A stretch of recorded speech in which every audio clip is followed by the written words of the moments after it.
Good morning friends, मैं हूं सतीश स्वराज और आप लोगों का स्वागत है एक बार फिर से सतीश स्वराज इंग्लिश क्लासेस के इस ट्यूटोरियल में। तो आज हम लोग 12th इंग्लिश में जिस सफ़र पर हम लोग चल रहे थे पोएट्री सेक्शन में, तो सॉन्ग ऑफ माई सेल्फ जो आप लोग को एक्सप्लेनेशन पहले आप लोगों को बता दिया गया है और उसका समरी पोर्शन को लेकर मैं आप लोगों के सामने हाजिर हूँ। तो आप लोगों को अगर एक्सप्लेनेशन का अगर आप लोगों ने वीडियो नहीं देखा है तो आप यूट्यूब चैनल पर सतीश स्वराज इंग्लिश क्लासेज आप यूट्यूब चैनल पर जा कर के सारे वीडियोज़ को आप देख सकते हैं और उसके बाद ही अगर आप समरी को देखेंगे तो आप लोगों के लिए सबसे बेहतर होगा और सबसे अच्छा भी होगा। तो चलिए बिना समय व्यतीत बर्बाद किए हुए हम लोग आगे बढ़ते हैं। जैसा कि आप लोगों को मालूम है सॉन्ग ऑफ माई सेल्फ और इसके पोएट का जो नाम है वाल्टर वाल्ट व्हिटमैन।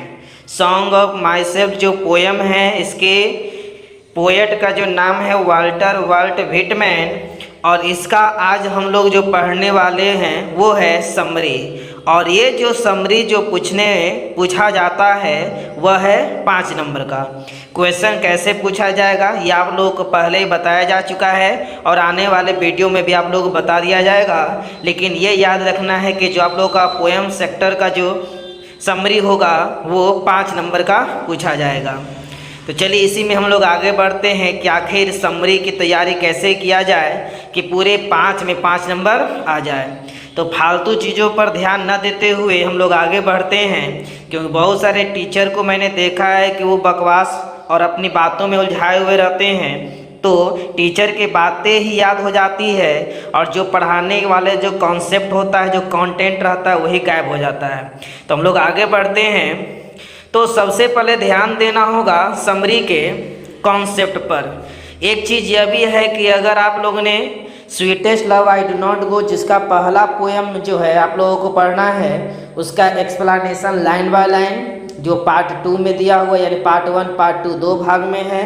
उसके बाद उसका समरी है और समरी के साथ साथ उसका ऑब्जेक्टिव भी आप लोगों को लिंक में मौजूद है, तो आप वहाँ उसे देख सकते हैं। तो हम लोग आगे बढ़ते हैं सॉन्ग ऑफ माई सेल्फ में।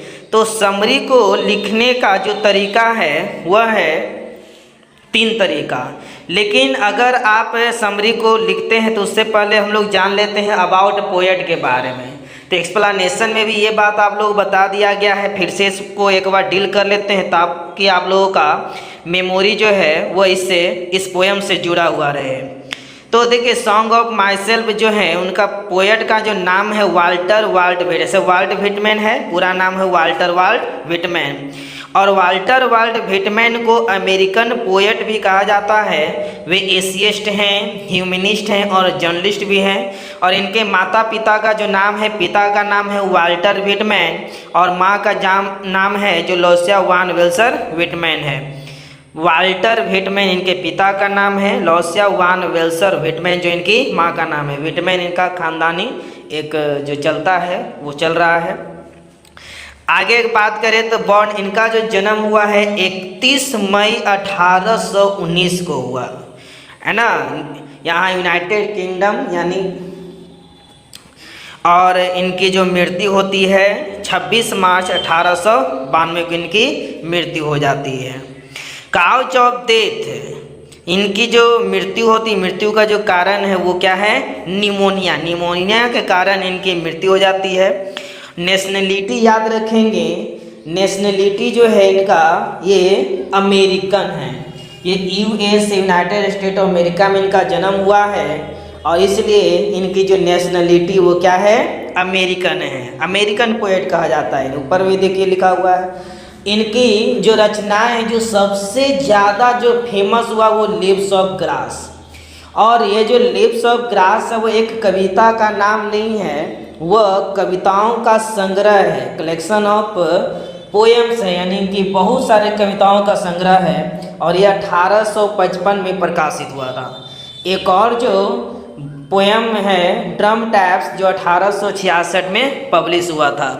तो ये सारे इंट्रोडक्शन जो हैं आपको याद रखना चाहिए ताकि आने वाले जो एग्जामिनेशन उसमें ऑब्जेक्टिव के लिए आपको कोई दिक्कत ना हो।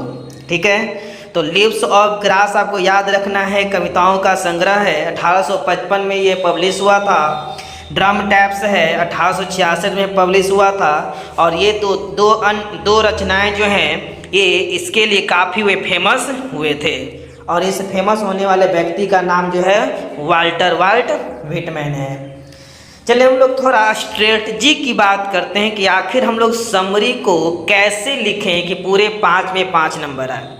तो पैटर्न ऑफ समरी में देखें तो इसका चर्चा मैंने sweetest love I do not go के समरी में भी कर दिया है, लेकिन जो बच्चे उसे नहीं देखे हैं तो यहाँ पर देख लें।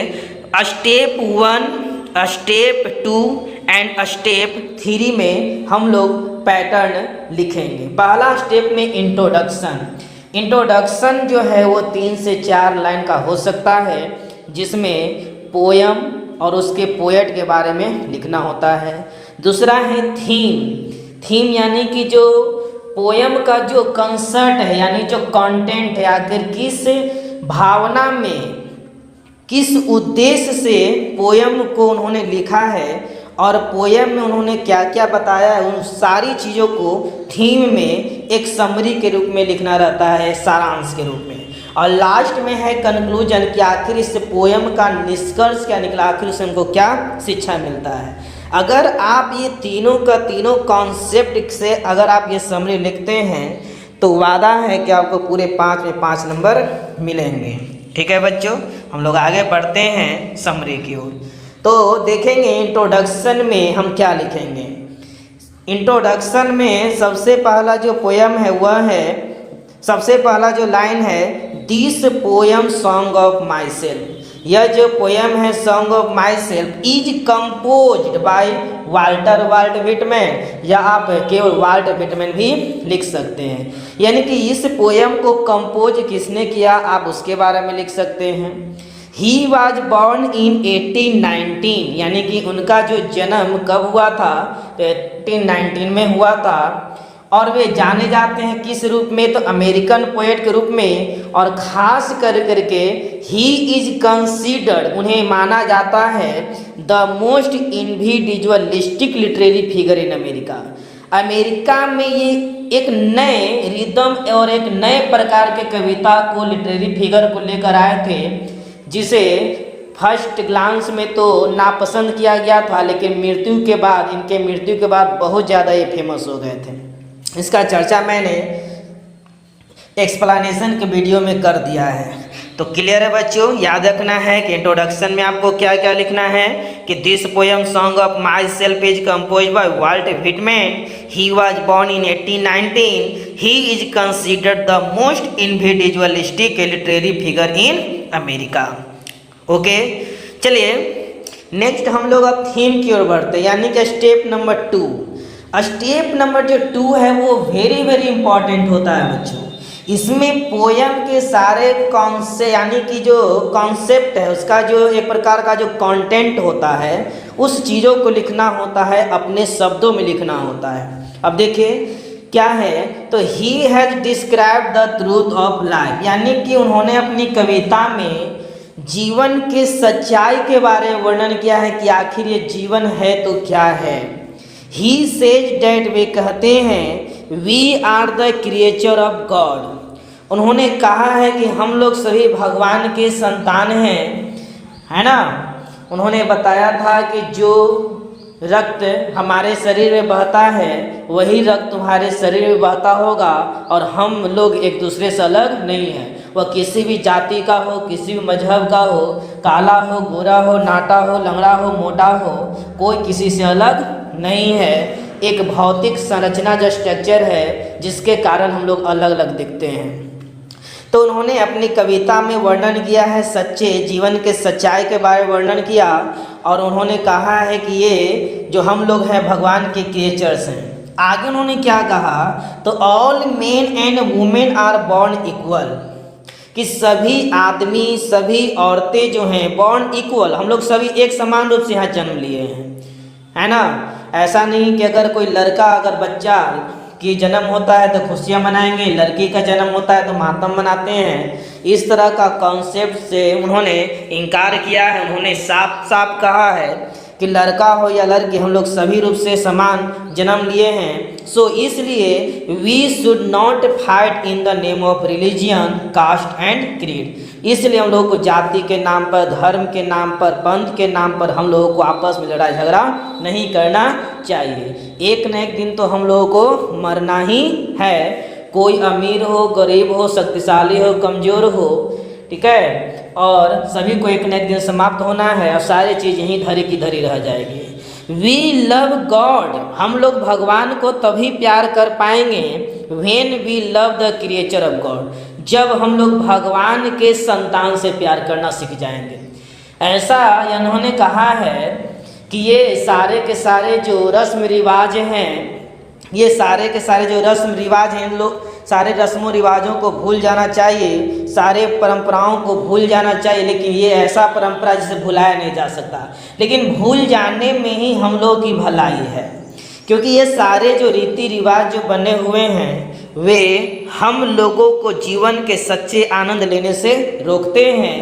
इसलिए उन्होंने कहा है कि हम लोग भगवान को तभी प्यार कर पाएंगे, भगवान से सच्चा प्रेम तभी कर पाएंगे जब भगवान के संतान उसके क्रिएचर से प्यार कर पाएंगे, क्योंकि भगवान के लिए, गॉड के लिए सभी इक्वल हैं। ही आल्सो सेज, उन्होंने आगे कहा है, life is not bed of roses, ये जो जीवन है वो खुशियों से भरा हुआ नहीं है।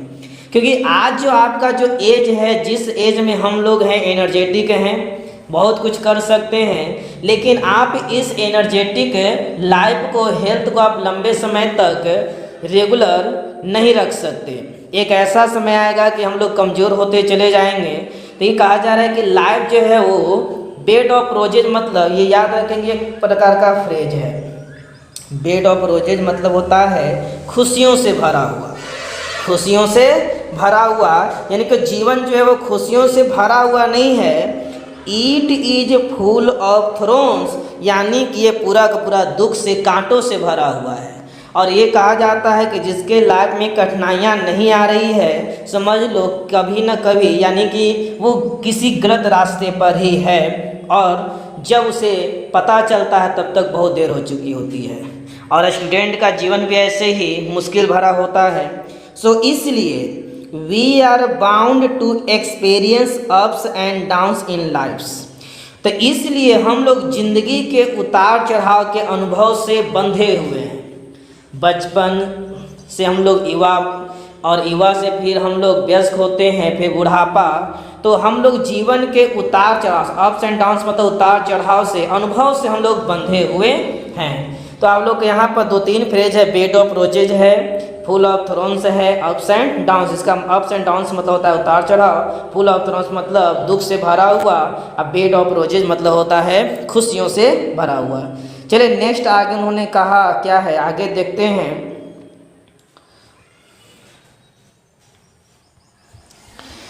अब देखिए कंक्लूजन है, तो कंक्लूजन यानी कि लास्ट लाइन जो है आपको पैराग्राफ चेंज करके लिखना है कि लाइफ इज प्राइसलेस गिफ्ट। क्यों?